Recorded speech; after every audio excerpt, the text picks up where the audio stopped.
بسم اللہ الرحمن الرحیم۔ اعمال ماہ رجب۔ سید ابن طاؤس نے محمد بن ذکوان سے روایت کی ہے، جنہیں سجاد کہا جاتا ہے، کہ انہوں نے سجدہ میں اس قدر گریہ کیا کہ بینائی زائل ہو گئی۔ وہ کہتے ہیں کہ میں نے امام جعفر صادق علیہ السلام سے عرض کی کہ یہ ماہ رجب ہے، آپ مجھے کوئی دعا تعلیم فرمائیے جو میرے حق میں مفید ہو، میں آپ پر قربان۔ تو آپ علیہ السلام نے فرمایا کہ اچھا لکھو، اور ہر روز ماہ رجب میں صبح شام ہر نماز کے بعد دن اور رات میں یہ دعا پڑھتے رہنا۔ بسم اللہ الرحمن الرحیم۔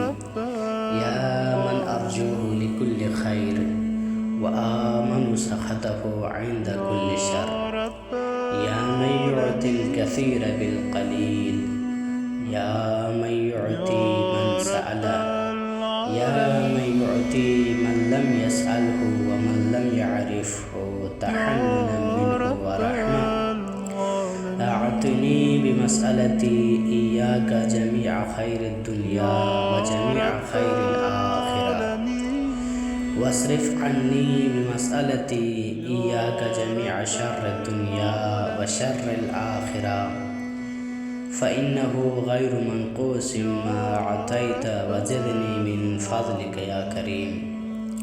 راوی کہتا ہے کہ اس دعا کے بعد حضرت نے اپنے بائیں ہاتھ سے محاسن شریف کو پکڑا اور نہایت ہی خشوع و خضوع کے ساتھ داہنے ہاتھ کی کلمہ کی انگلی کو حرکت دیتے ہوئے یہ کلمات زبان پر جاری کیے: یا ذا الجلال والاکرام، یا ذا النعماء والجود، یا ذا المن والطول، حرم شیبتی علی النار، حرم شیبتی علی النار برحمتک یا ارحم الراحمین۔